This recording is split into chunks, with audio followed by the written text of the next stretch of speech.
నమస్తే, welcome to cube TV. నేను గిరిజ. భారతీయ సంస్కృతి సాంప్రదాయాలలో అయోధ్య రాముడి గురించి చాలా ప్రత్యేకంగా చెప్పబడింది.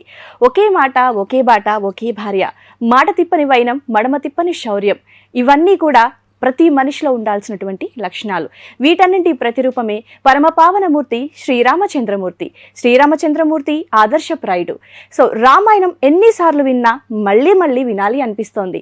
ఎన్నిసార్లు విన్నా మనకు తెలియని ఏవో విషయాలు తెలుసుకోవాలి అనిపిస్తుంది. మరి శ్రీరామనవమి సందర్భంగా రామాయణ గాథ గురించి తెలియచేయడానికి ఇవాళ మనతో పాటు ఉన్నారు ప్రముఖ ఆధ్యాత్మికవేత్త, జ్యోతిష్య పండితులు మాడుగుల శివప్రసాద్ గురుగారు. వారితో మాట్లాడి శ్రీరామనవమి యొక్క విశిష్టత గురించి తెలుసుకునే ప్రయత్నం చేద్దాం. గురువుగారు నమస్కారం. ఆశీర్వచనం తల్లి. గురువుగారు, శ్రీరాముడు అయోధ్యలోనే జన్మించాడు అని అంటారు కదా, సో అయోధ్య యొక్క అర్థం ఏంటి? సో అయోధ్యలోనే శ్రీరామచంద్రమూర్తి వెలవడానికి గల కారణాలు ఏంటి గురువుగారు తెలియచేస్తారా? శ్రీ మహాగణాధిపతయే నమః. ఐం మహాసరస్వత్యే నమః. శ్రీ లలితాంబికాదేవ్యే నమః. శ్రీరామచంద్రమూర్తి రాముడు అయోధ్యలో పుట్టాడు. అయోధ్య నగరానికి రాజు దశరథ మహారాజు. సరే, మనకు చెబుతూ ఉన్న మన పాటలు కూడా ఉన్నాయి కదా. ఆ రాజుకు రాణులు ముగ్గురు, కౌసల్య, సుమిత్ర, కైకేయి. సరే, ఆయన పుత్రకామేష్ఠి యాగం అనేటువంటిది ఒకటి చేయటం, ఆ చేసినటువంటి దాని వలన యజ్ఞేశ్వరుడు ప్రత్యక్షం అవ్వటము, యజ్ఞ పాయసాన్ని ఇస్తే, ముగ్గురు భార్యలకు ఇస్తే వాళ్ళు ఆ పాయసాన్ని స్వీకరించడము, ఆయన పాయసాన్ని స్వీకరించడము, తద్వారా సంతానము కలగటం అనేటువంటిది ఉన్నది. ఒకటి అమృత భాండాగారం. ఏమిటి? మనం రోజు అన్నం తింటూ ఉంటాం. రోజు అన్నం తింటే అన్నము వలననే శక్తి అనేటువంటిది ఒకటి మనకు రావటం. ఆ శక్తి వల్ల కదా ఏదైనా ఒక సంతానము కలగాలి అని అనుకున్నా. అలాగే ఈ అమృతమయమైనటువంటి శక్తిని అక్కడ జాతకములో ఉండేటువంటి దోషాలను పోగొట్టుకుని యజ్ఞేశ్వరుడి యొక్క దీంతో సంస్కరింపబడము వలన యజ్ఞేశ్వరుడు వచ్చి పాయసాన్ని ఇవ్వటము, తద్వారా రామ, లక్ష్మణ, భరత, శత్రుఘ్నులు అనేటువంటి వాళ్ళు పుట్టడము జరిగింది అని మనకు చరిత్ర చెబుతున్నది. అయోధ్య నగరము అంటే అది మరి రాముడు పరిపాలించేటువంటి నగరము, రామచంద్రమూర్తికి జననమైనటువంటిది అంటే ఎంత పుణ్యప్రదమైనటువంటి ప్రదేశం దాన్ని.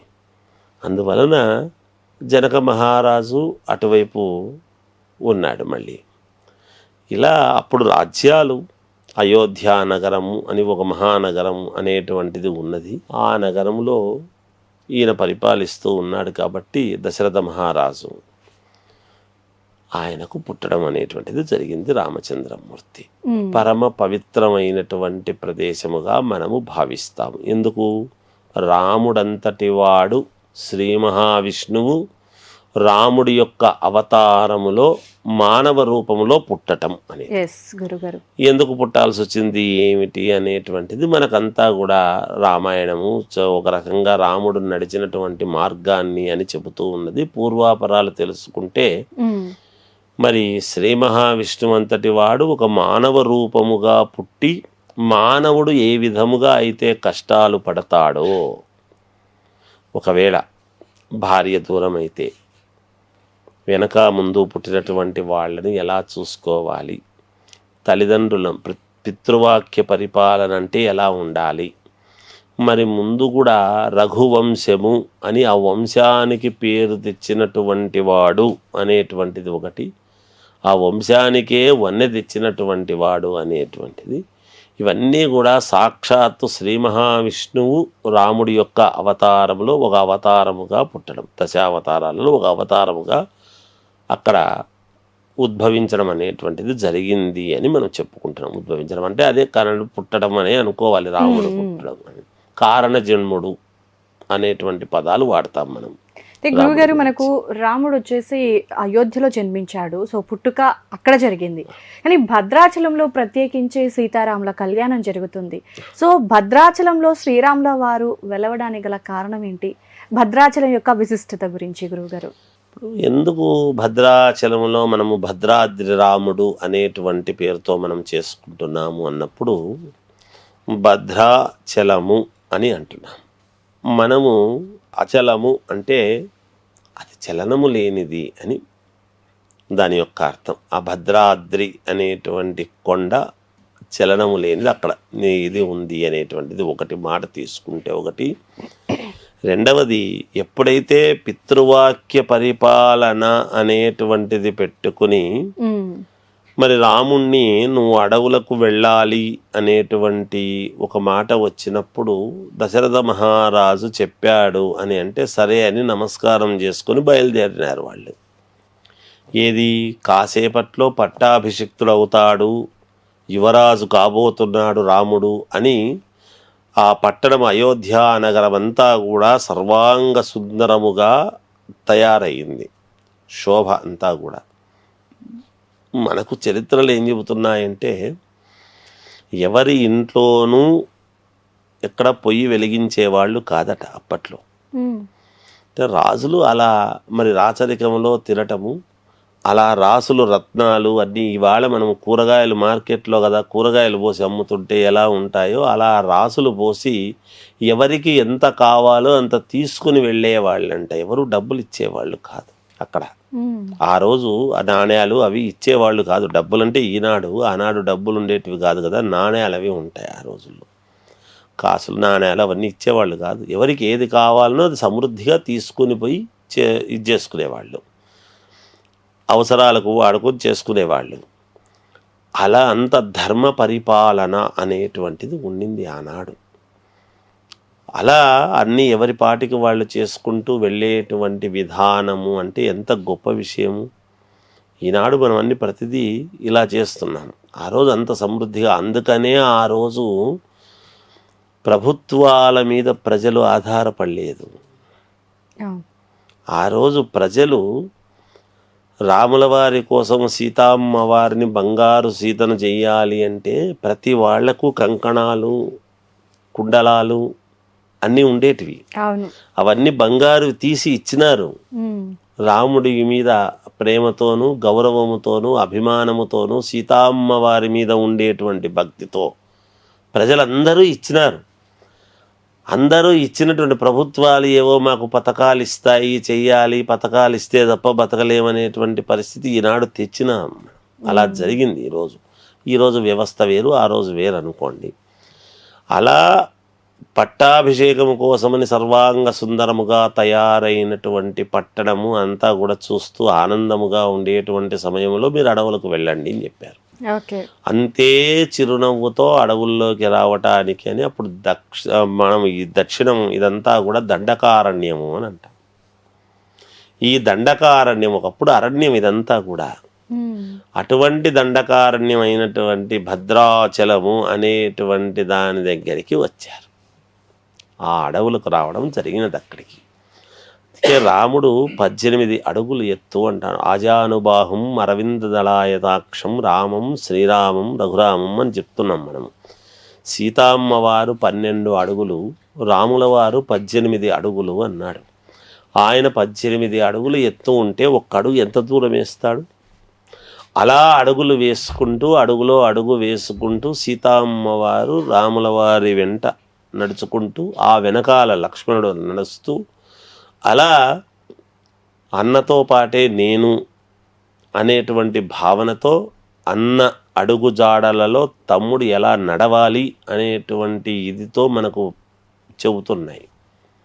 ఇవాల్టికి సర్వ సమాజము అన్న అంటే తమ్ముడు అని చాలామంది, ఎక్కడో ఒకరిద్దరు ఏదైనా విభేదాలు ఉంటే ఉండవచ్చునేమో కానీ ఎక్కువ శాతము అన్నను గౌరవిస్తూ వదిన్ను తల్లితో సమానముగా చూసుకుంటూ అలా ముందుకు నడవటం అనేటువంటిదే మన భారతదేశం యొక్క గొప్పతనము. అలాగే ఉన్నారు, అలాగే ఉంటున్నారు కూడా సమాజంలో.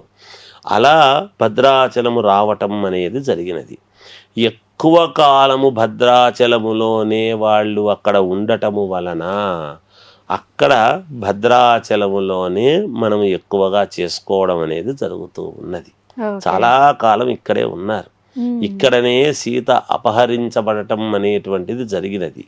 ఇక్కడి నుండి మళ్ళా అలా వెళుతూ వెళుతూ లేపాక్షి అనేటువంటి చోట జటాయువు ఎదురు కావటం, అక్కడ అన్ని రెక్కలు తెగి పడి ఉండటము, అవన్నీ కూడా ఉండటము, అదంతా లేపాక్షి అని రావటము, అలా లంకకు వెళ్ళాడు అనేటువంటిది మనకు చరిత్రలో చెబుతూ ఓకే గురుగారు. అయితే ఇక్కడ ఒకటి ఏంటి అని అంటే ప్రజెంట్ జనరేషన్లో అసలు తండ్రి మాట ఏదైనా చెప్తే క్వశ్చన్ చేస్తారు ఫస్ట్ ఆఫ్ ఆల్. బట్ మనకు అప్పుడు వచ్చేసి రాముడు అంటే మనకు ఒక పద్యం కూడా ఉంది, పుత్రోత్సాహంబు తండ్రికి పుత్రుడు జనించినప్పుడు పుట్టద గనులా గనుకొని పొగడగా నాడు పుత్రోత్సాహంబు పొందుర సుమతి అనేసి. సో పుత్రుడు పుట్టినప్పుడు కాదు, 10 మంది పొగిడినప్పుడు కదా ఆ తండ్రికి విలువ అనేది. సో రాముడు నిజంగా మాట వెనక్కి అడగకుండా ఎందుకు ఏంటి అని క్వశ్చన్ చేయకుండా వెళ్ళిపోయాడు. ప్రజెంట్ జనరేషన్లో అలాంటి కుమారులు మనం వేళ్ళ మీద లెక్క పెడితే కూడా దొరుకుతారో లేరో చెప్పడం కష్టం. సో రాముడి నుంచి నేర్చుకోవాల్సినటువంటి మెయిన్ ఒక పాయింట్ గురించి ఒక్కసారి.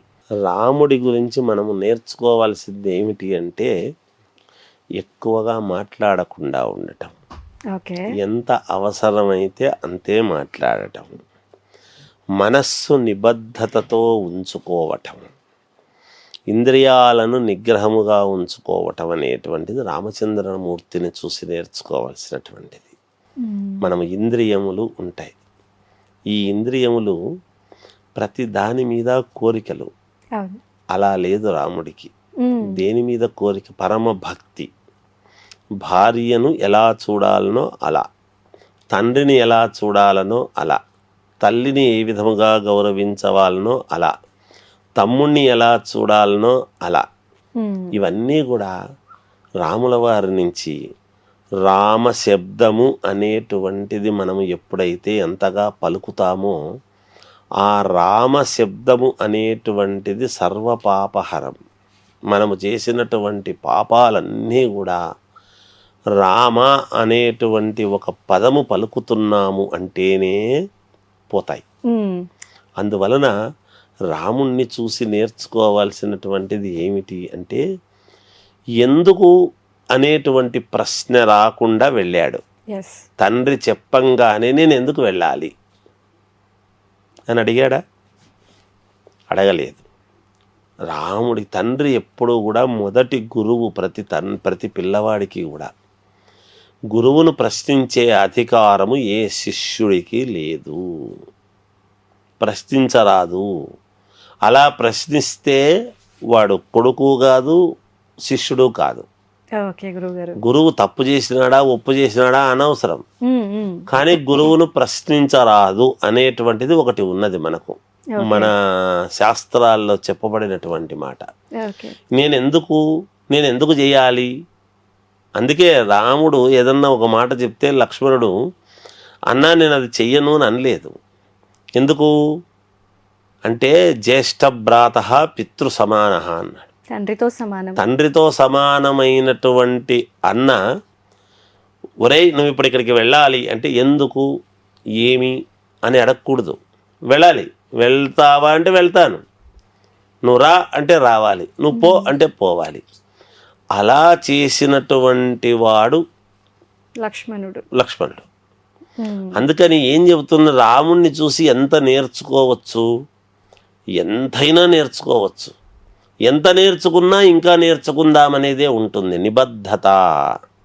రామభద్రుడు అంటున్నాము. రాముణ్ణి తలుచుకుంటే భద్రత, సెక్యూరిటీ గార్డులు అనవసరం. ఎందుకు? రామ బాణానికి మించినటువంటిది శక్తివంతమైనటువంటిది ఇంకొకటి లేదు అన్నాడు. అటువంటి రాముడే స్వయముగా రామ బాణాన్ని వదిలితే రామ భక్తుడు అయినటువంటి ఆంజనేయ స్వామి రామ్ రామ్ రామ్ రామ్ అనేటువంటి పదము వాడుతూ రామనామాన్ని జపిస్తూ ఆ యొక్క బాణాన్ని తిరిగి వెళ్ళిపోయేట్టుగా చేసినాడు. అంటే దాని అర్థం ఏమిటి? భగవంతుడి యొక్క గొప్పతనము తెలపగలిగినటువంటి వాడు ఎవడు అంటే పరమ భక్తుడు. ఇంతటి భక్తుడు ఉన్నాడు అంటే ఆ భగవంతుడు ఎంత గొప్పవాడై ఉంటే ఉంటాడు. ఒక్క ఆంజనేయ స్వామిని, ఆ రాముడు ఎంత గొప్పవాడైతే చిరంజీవి అయినటువంటి ఆంజనేయ స్వామిని మనము కొలుస్తున్నాం. ఒకటి గమనించాలి మనం. ఎంత పరమ గొప్పవాడైతే తప్ప, ఎంత భగవంతుడైతే తప్ప మరి ఆ భక్తుడి యొక్క దీన్ని మనం చూడగలుగుతాము.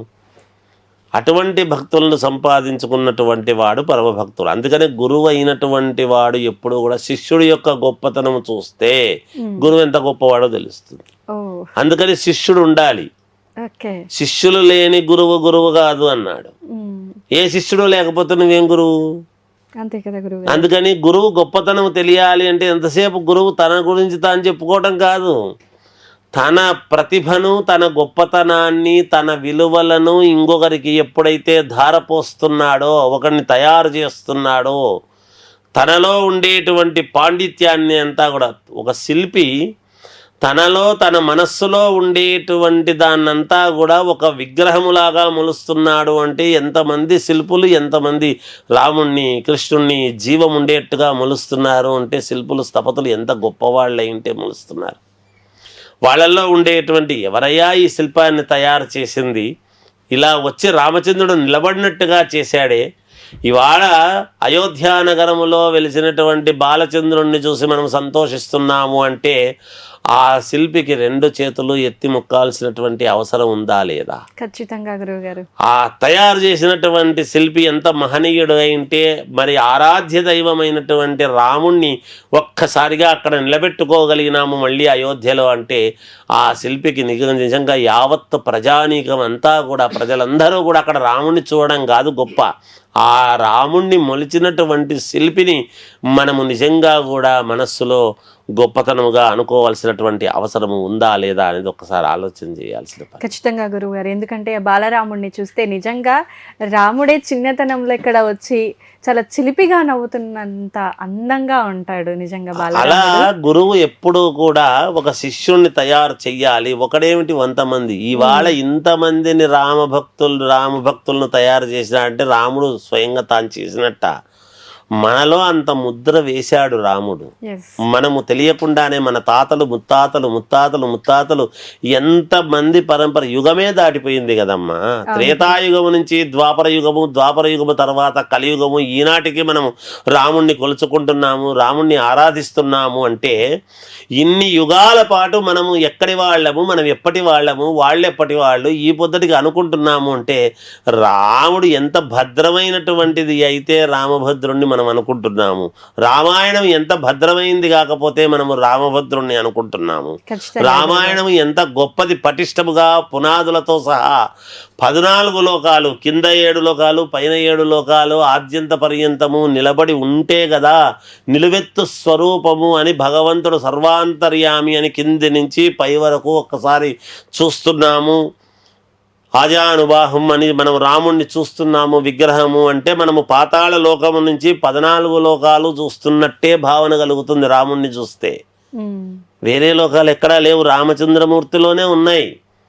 ఎంత భద్రత కావాల్సి ఉంటే, ఎంత భద్రంగా ఉండకపోతే మనం ఈనాటికి మన తర్వాత ఉంటాము, మన తర్వాత వాళ్ళు చేస్తారు, ఆ తర్వాత వాళ్ళు ఆరాధిస్తారు, ఎలాంటి ఇబ్బంది లేదు. అందువలన అమ్మ ఇక్కడ గురువు అనేటువంటి వాడు ఎప్పుడూ కూడా శిష్యుల వలన తన యొక్క ప్రతిభను, పాండిత్యాన్ని నలుగురికి పంచే కొద్దీ, నలుగురిని తయారు చేసే కొద్దీ దశ దిశలా వ్యాప్తమై మేలు జరిగేదానికి అవకాశాలు. ఓకే గురుగారు. అయితే చాలా మంది రామకోటి రాస్తూ ఉంటారు కదా గురువుగారు. మామూలుగా శ్రీరామ అని పదాన్ని పలికితే చాలు అంటారు, అలాంటిది రామకోటి రాస్తూ ఉంటారు.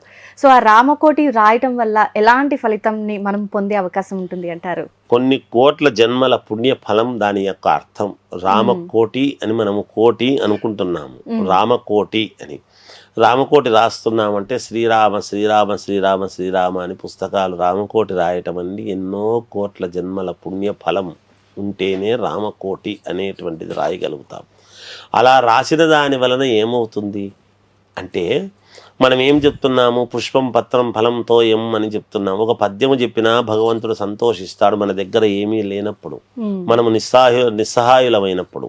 ఇప్పుడు చేయగలిగినటువంటి సమయంలో మనం చేస్తాం, భగవంతుడిని అర్చిస్తాం. అర్చన ద్వారానో అభిషేకము ద్వారానో టెంకాయ కొట్టో అక్కడ ఆకు ఒక పత్రము పెట్టో తమలపాకు పెట్టో చేసుకుంటాం.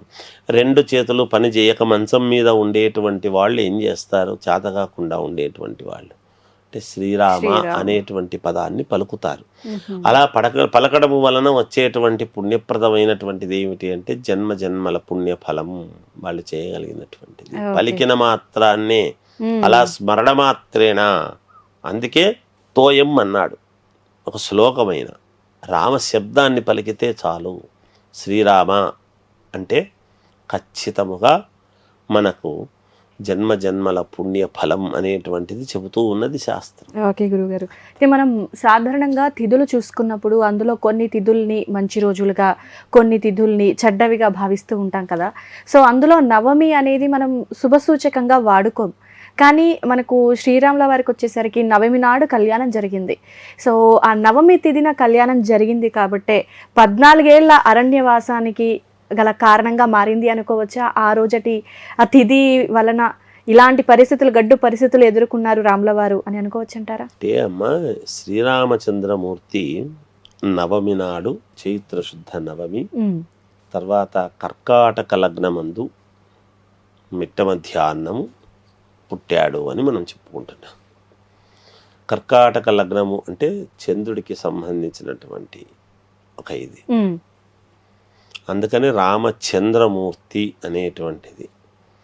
ఇక్కడ నవమి నాడు పుట్టాడు. శ్రీకృష్ణుడు అష్టమి నాడు పుట్టాడు, రాముడు నవమి నాడు పుట్టాడు.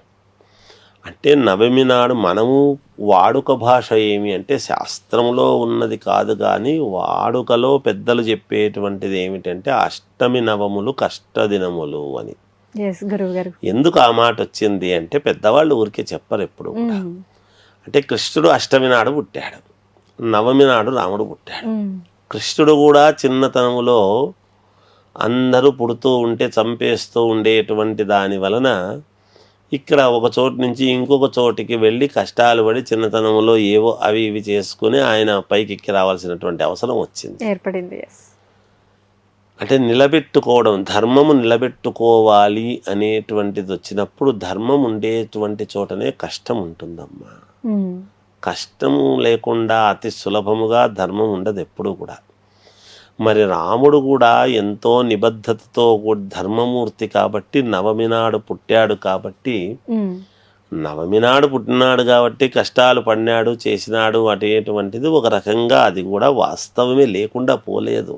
నవమి అనేది పుట్టినాడు, అలాంటి సమయంలో పుట్టాడు కాబట్టి, కష్టాలు పడినాడు కాబట్టే, కష్టాల విలువ తెలుసు కాబట్టే మళ్ళీ దేవుడైనాడు కూడా ఆయన. దేవుడు ఎందుకు అవుతాడు? ఏ కష్టము లేకపోతే దేవుడు దేవుడుగానే ఉంటాడు.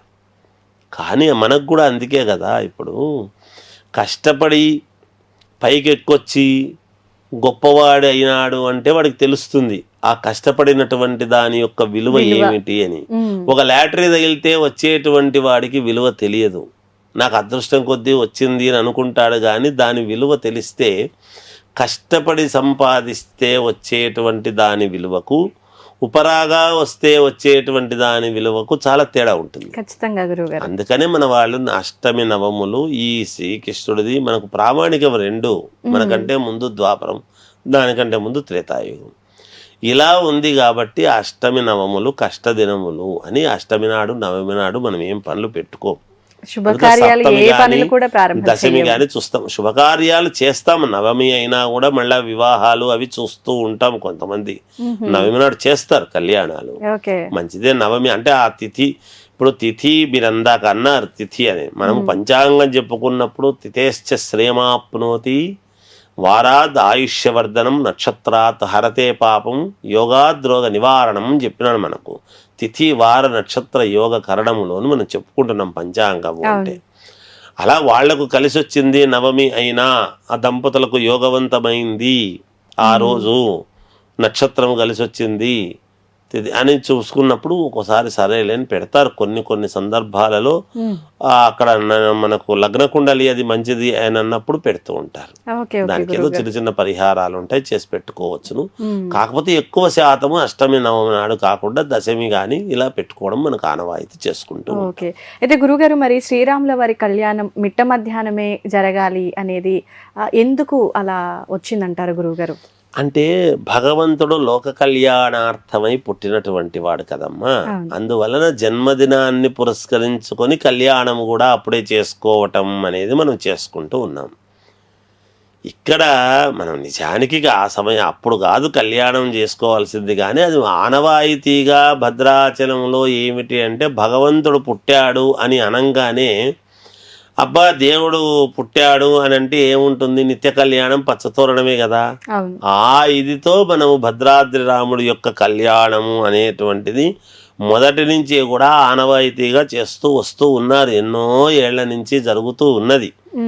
ఆ రోజు అభిజిల్ లగ్నములో తలంబ్రాలు పోసుకోవటం అనేటువంటిది సీతామ్మవారికి రాముల వారికి అనేటువంటి దీంతో చేసుకోవాలని చేస్తూ ఉన్నారు. అంతేగాని అది ఏమీ మొదటి నుంచి వచ్చేటువంటి ఆనవాయితీ కదమ్మా. ఓకే గురుగారు, అయితే స్వామివారి అక్షితలు అంటే కళ్యాణంలో సమర్పించినటువంటి అక్షితలని తీసుకొచ్చుకొని ఎవరైతే వధూవరులు కొత్తగా పెళ్లి చేసుకోబోతున్నారో వాళ్ళ అక్షితల్లో కలుపుకోవాలి అని అంటారు. అది శుభప్రదం అని కూడా అంటారు గురుగారు. సో అందులో ఎంతవరకు నిజం ఉందంటారు? అక్షతలు అంటే మామూలుగా క్షతము కానిది అని అర్థం. క్షతము కానిది అంటే ఏమిటి అంటే ఆ అక్షతలు తలంబ్రాలు పోసుకునేటువంటి ఇదిలో ఉండేటువంటివి పూర్ణముగా బియ్యమే ఉండాలి, నూకలుగా ఉండేటువంటివి అలా విరిగిపోయినవి ఉండరాదు అని ఉన్నది శాస్త్రంలో. అవి అందుకనే క్షతము కానివి అంటే ఇక్కడ విరిగిపోనివి చేయనివి అక్షతలు అంటే క్షతము కానివి అని దాని అర్థం. అక్షతారోపణ అంటాం తలంబ్రాలకు. తలంబ్రాలు అంటే తల మీద పోసుకోవడం, బ్రాలు అంటే బియ్యము అని అర్థం. తలంబ్రాలు తల మీద పోసుకునేటువంటి బియ్యమును తలంబ్రాలు అని చెప్పుకుంటున్నాం. అలా రాముల వారి కళ్యాణానికి సీతామ్మవారికి రామచంద్రమూర్తికి జరిగినటువంటి కళ్యాణ మహోత్సవంలో చేసినటువంటి అక్షతలను తీసుకొని వచ్చి శిరస్సు మీద ఎవరు వేసుకున్నా వీళ్ళకు కూడా శీఘ్రముగా కళ్యాణము జరుగుతుంది. రామచంద్రమూర్తి యొక్క అనుగ్రహము, అమ్మవారి యొక్క అనుగ్రహం కలుగుతుంది అనేటువంటి భావనతో మనము తీసుకుని వచ్చి అందరూ కూడా తల మీద వేసుకొని, లేదు ఇంకా మంచి జరగడానికి వివాహమే కానక్కర్లేదు, వివాహం అయిన వాళ్ళు కూడా వేసుకోవచ్చు. వివాహమైన వాళ్ళు దేనికి అంటే మనకు సంతోషంగా బాగుండడానికి. ఆ రాముల వారు అరణ్యానికి పోయినాడు కదా, ఏం బాగున్నాడు అంటే దేనికి పోయినాడు, పోయినా ఎలా ఉన్నాడు, అటువంటి కష్టాలు వచ్చినా ఇద్దరు ఎలా నిలదొక్కున్నారు, భార్యాభర్తల యొక్క అన్యోన్యత ఎలా ఉన్నది అంటే రాముడిని నేను నిన్నేదో చేసుకుంటే నువ్వు రాజు అవుతావు, యువరాజు కదా, నువ్వు రాజు అవుతావు, నేను రాణిని కావచ్చు అని నేను చేసుకున్నాను, కానీ అడవులు పిలిచబోతావు అని చేసుకోలేదని వాళ్ళు ఏనాడు అనుకోలేదు. మనసులో కూడా ఆ ఊహ కూడా రాలేదు వాళ్ళు. ఈ రోజుల్లో అట్లా అవుతుందా? కష్టం గురు. అట్లా ఉంటారా ఆడవాళ్ళు? ఏదో ఆయన బయటికి పోదామన్నాడు, సినిమా పిలిచబోతాడేమో అని రెడీ అయ్యి ఒకవేళ కుదరలేదు అనగానే ఆ వేసుకున్న డ్రెస్ తీసేటప్పటికి ఓ తిట్లు, అంత మాత్రానికి ఎందుకు చెప్పవాళ్ళ తొందరగా రానప్పుడు అని ఏదో ఒకటి అనుకోకుండా ఉండము. సహజం, మానవులం కదా, ఒక మాట అనుకుంటారు. అట్లా ఏమాత్రము రాకుండా ఆ కష్టాలు ఇవన్నీ ఎందుకు చెప్పినారు అంటే రాముడే కష్టపడినాడు అని కాదు. రాముడు కూడా మానవ అవతారము ఎత్తి రాబోయేటువంటి రోజులలో మానవులు ఎలా ఉండాలో మీరు ఇలా నడుచుకోవాల్సి ఉంటుంది భవిష్యత్తులో అనేటువంటిది భగవంతుడు మానవ రూపము దాల్చి అమ్మవారు స్వామివారు మనకు చెప్పారు అనేటువంటిది. మనము ఏది తీసుకోవాలనో దాన్ని తీసుకోవడం లేదు, ఏది తీసుకోకూడదో అది పాటిస్తున్నాం.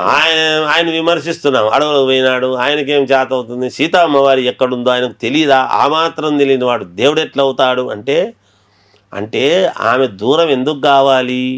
దూరం అయితే మానవుడు, భార్య దూరం అయితే మానవుడు ఎలా వ్యధ చెందుతాడు, ఎలా బాధపడతాడు, తండ్రి మాటను కష్టం వచ్చినప్పుడు ఎలా ఎదిరించకుండా ఉండాలి, తమ్ముడు తోడు నీడగా ఉంటే కష్టాల్లో తమ్ముడిని, సుఖాల్లో కష్టాల్లోనూ తమ్ముడి తోడు ఉండాలి, మళ్ళీ సుఖాల్లోనూ తమ్ముడు ఉండాలి. కష్టం ఉన్నంత వరకు లక్ష్మణుడిని పెట్టుకొని అంట, సుఖం రాగానే నువ్వు నాకు సంబంధం లేదు పోని చెప్పలేదు.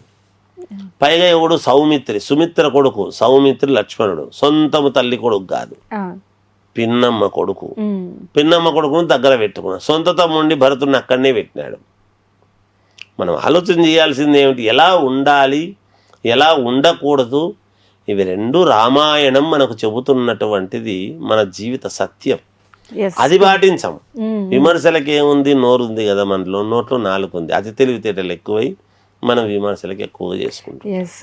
గురుగారు, మనకు రాముడి అవతారం జన్మ రావణ సంహారం కోసమేనా, లేదంటే అంటే మానవ అవతారం ఎత్తి ఇలా అంటే రాముడిలాగా పద్ధతులు కానీ, లేదంటే ఏ విధంగా ఉండాలి, ఒక భర్తగా, ఒక కొడుకుగా, ఒక అన్నగా ఎలా ఉండాలో ప్రజలకు తెలియచేయడం కోసమేనా ఈ అవతారం యొక్క ఉద్దేశం? రాముడి యొక్క అవతారము అనేటువంటిది ఒక చరిత్ర.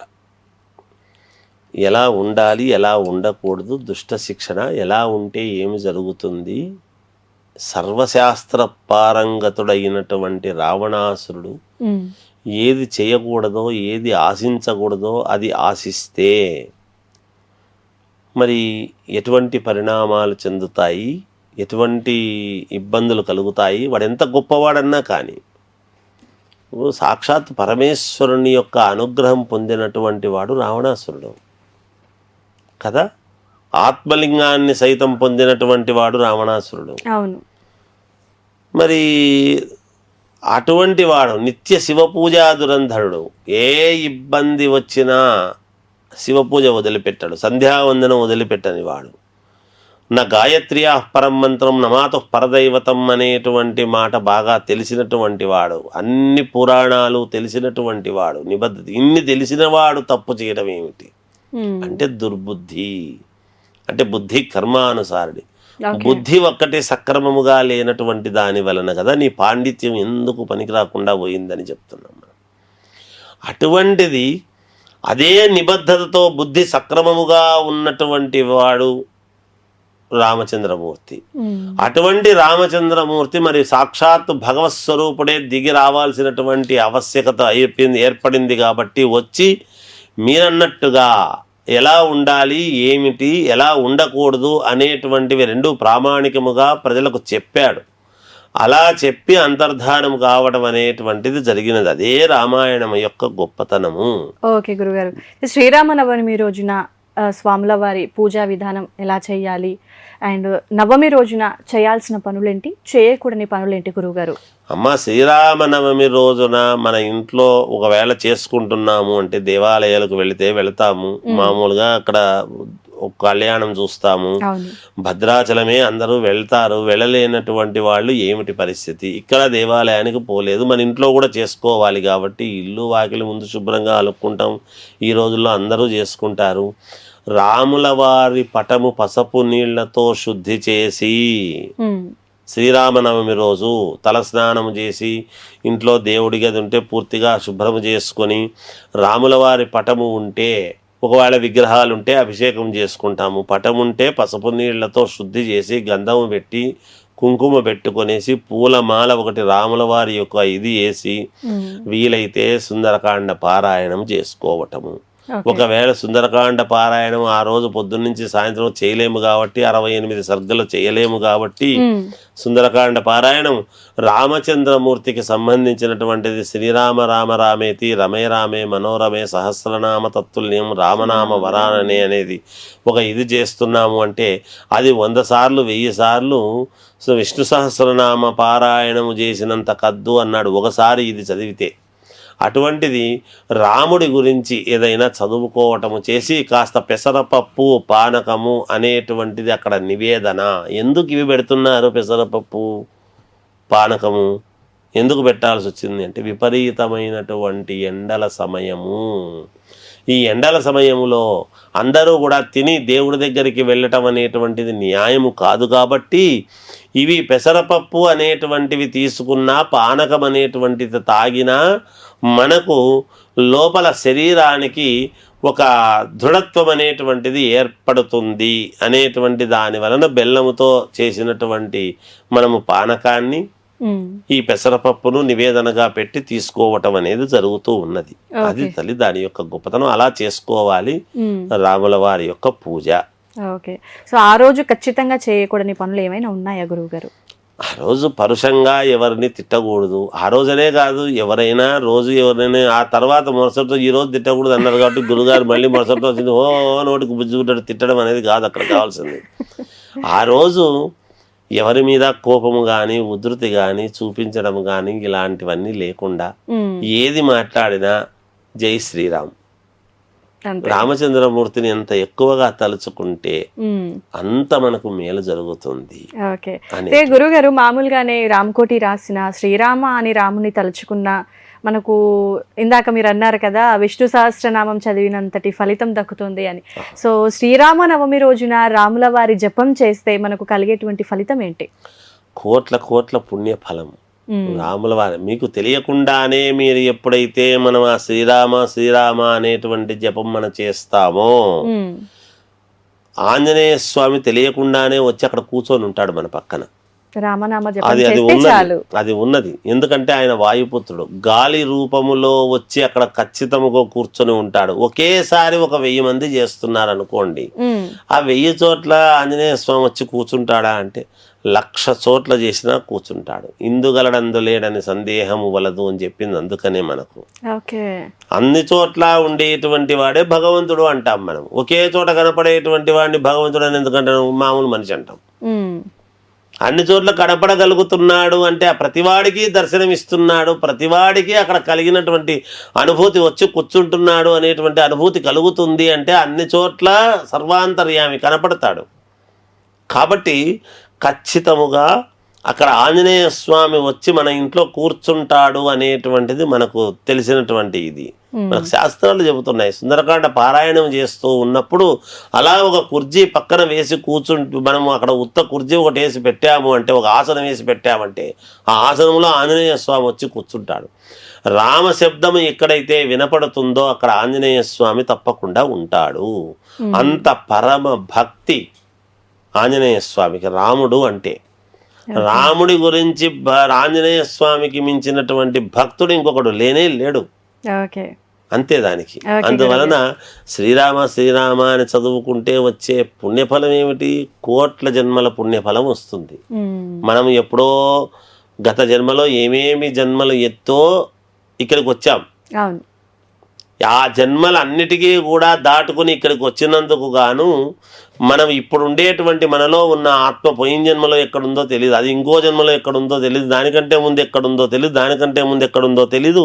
అవన్నీ కూడా దాటుకుని వచ్చినందుకు ఆ జన్మలన్నీ కూడా మళ్ళీ మనకు ఒక్కసారిగా పుణ్యానికి పోవడానికి మేలవుతుంది అనేటువంటిది. అవన్నీ అయిపోయే కదా వచ్చాము, ఇంకేముంటుంది అంటే ఉంటుంది.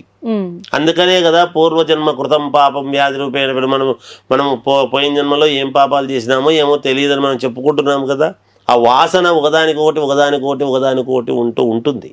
అలా ఉంటుంది కాబట్టి అందుకనే 7 జన్మల పుణ్యఫలం అని మనం చెప్పుకుంటాం. ఓకే గురుగారు, అయితే మామూలుగానే రామకోటి రాస్తే చాలా పుణ్య ఫలితం అని అన్నారు కదా. సో మరి శ్రీరామ నవమి రోజున రామకోటి రాసే వాళ్ళు ఎవరైనా ప్రారంభించవచ్చా? ఒకవేళ ప్రారంభిస్తే ఈ ఏజ్ వాళ్ళే రాయాలి, ఈ ఏజ్ వాళ్ళే అనేది ఏమైనా లిమిట్ ఉంటుందా గురువుగారు? రామకోటి రాయటానికి ఏదో నాకు అంతా 60 ఏళ్ళు 70 ఏళ్ళు వచ్చాయి, నాకు చేత కాలేదు, ఇంక నేను సినిమాలన్నీ చూడలేను కాబట్టి, ఇంక నేను నన్ను ఎవరు పిలిచకపోరు కాబట్టి అప్పుడు రామకోటి రాస్తాను అనేటువంటిది ఎక్కడా లేదు. నన్ను అడిగితే చదువుకునేటువంటి పిల్లలలో ఓం మామూలుగా ఓ నమః శివాయ సిద్ధం నమః అని మనం ఎట్లయితే రాస్తున్నామో రామకోటి కూడా చదువుకునేటువంటి పాఠ్యాంశాలలో పిల్లలకు శ్రీరామ శ్రీరామ శ్రీరామ అనేటువంటిది ఎప్పుడైతే రాయించడం అనేటువంటిది మొదలు పెడతామో, రాముడి గురించి ముందు పాఠాలు అనేటువంటివి చిన్నపిల్లల్లో పుస్తకాల్లో రాముడి గురించి ఎప్పుడైతే చెబుతామో, యుక్త వయస్సు వచ్చిన తర్వాత ఆడపిల్లల మీద జరిగేటువంటి దారుణాలు తగ్గుతాయని నా భావన. ఇది ప్రభుత్వాలు ఆలోచన చేయాల్సినటువంటి విషయం. ఓకే గురువు, అయితే ఇప్పుడు రామకోటి రాసే సమయంలో ఆడవాళ్ళు కొన్ని రోజులు దూరంగా ఉండాల్సిన పరిస్థితి వస్తుంది కాబట్టి, సో ఆ రోజుల్లో రాయొచ్చంటారా రాయకూడదంటారా గురువు గారు? ఇక్కడ రాముడి మనస్సును మనం మనసులో తలుచుకుంటున్నప్పుడు దానికి అపవిత్రత అనేది ఏమీ లేదమ్మా. దేవుణ్ణి ముట్టరాదు అన్నారు, తలుచుకోరాదు అనేటువంటిది ఎక్కడా లేదమ్మా. సలక్షణంగా రాసుకోవచ్చు పుస్తకంలో, ఎక్కడా అట్లా లేదు. నువ్వు బయట ఉన్నా మలినంగా ఉన్నాం కదా, ఇప్పుడు రాస్తే ఏమవుతుందో అంటే భగవంతుడిని నేను పవిత్రంగా ఉన్నప్పుడే తలుచుకుంటాను. నీకు మనస్సు ముఖ్యం, మనస్సుకు ఏది అంటదు. శరీరానికి అంటవచ్చునేమో కానీ మలినం అనేది మనస్సుకు అంటదు. అందుకే రామచంద్రమూర్తి, చంద్రుడు మనఃకారకుడు, నిలువెత్తు స్వచ్ఛమైనటువంటి మనస్సు కలవాడు రాముడు. రాముడు మనం ఏది ఎలా చేసినా స్వీకరిస్తాడు. సంబంధమే లేదు, లక్షణంగా రాసుకోవచ్చును. ఓకే గురుగారు, ఇది మనం మామూలుగా రామాయణం అనగానే దశరథ మహారాజు, రాముడు, లక్ష్మణుడు, భరత శత్రుఘ్నులు, సుమిత్ర, కైకేయి వీళ్ళందరి గురించి మాట్లాడుకుంటాం గురుగారు. బట్ ఇందులో మాట్లాడాల్సినటువంటి ఇంకొక ముఖ్య పాత్ర ఒకరున్నారు, ఊర్మిళాదేవి గారు. సో మరి ఊర్మిళాదేవి నిద్ర అనేది మనకు ఒక పాఠంగా కూడా ఉంటుంది. సో పెళ్లి చేసుకున్న వెంటనే లక్ష్మణుడు అడవులకు వెళ్ళిపోతాడు. సో ఇక్కడ లక్ష్మణుడి నిద్రని ఊర్మిళాదేవి నిద్ర ఇద్దరిది కలిపి 14 ఏళ్ళు ఊర్మిళాదేవి నిద్రపోయింది అని అంటారు కదా. ఒకసారి ఊర్మిళాదేవి గురించి చెప్పుకుందామా గురువుగారు? అంటే తప్పకుండా తల్లి. ఎందుకంటే అమ్మా, ఇక్కడ లక్ష్మణుడు అన్న మీద అమితమైనటువంటి ప్రేమ, అభిమానము, గౌరవము మరి భరతుడికి లేదా అంటే రాముడి పాదుకలతో నేను నీ పాదుకలను పెట్టి నేను పట్టాభిషేకం చేసి రాజ్యాన్ని నడిపిస్తాను, కానీ నీవు కూర్చున్నటువంటి ఆసనంలో నేను కూర్చోను అని చెప్పాడు. అంటే ఒక ఇంట్లో మనం ఈనాటికి తెలుసుకోవాల్సింది ఏమిటంటే అమ్మా, అన్న కూర్చునేటువంటి చైర్లో తమ్ముడు కూర్చోరాదు. అన్న అంటే అంత గొప్పతనం. నా అన్న అంత గొప్పవాడు, అంత ప్రతిభావంతుడు. నా అన్నను నేను ఇలా చూసి పొంగిపోవాలి. ఉంటాయి విమర్శలు అనేటువంటివి, అవి ఇవి లోపల ఉన్నప్పుడు కొన్ని అనుకుంటాం, అంతేగాని అన్న గొప్పతనాన్ని చూసి, ఆయన నిబద్ధతను చూసి, ఆయన గొప్పతనాన్ని చూసి మనము తమ్ముడు అనేటువంటి వాడికి ఎప్పటికైనా ప్రౌఢముగా ఫీల్ అవుతాడు కదమ్మా. రామచంద్రుడంతటి వాడికి లక్ష్మణుడు నీ గొప్పతనం ఏమయ్యా వేరే అంటే, రాముడికి తమ్ముడుగా నేను రాముడి తమ్ముడిని చెప్పుకోవడం కంటే ఇంకొక గొప్పతనం వేరే ఏముంది అన్నాడు. ఇంకొకటి చెప్పుకోగలుగుతాడా?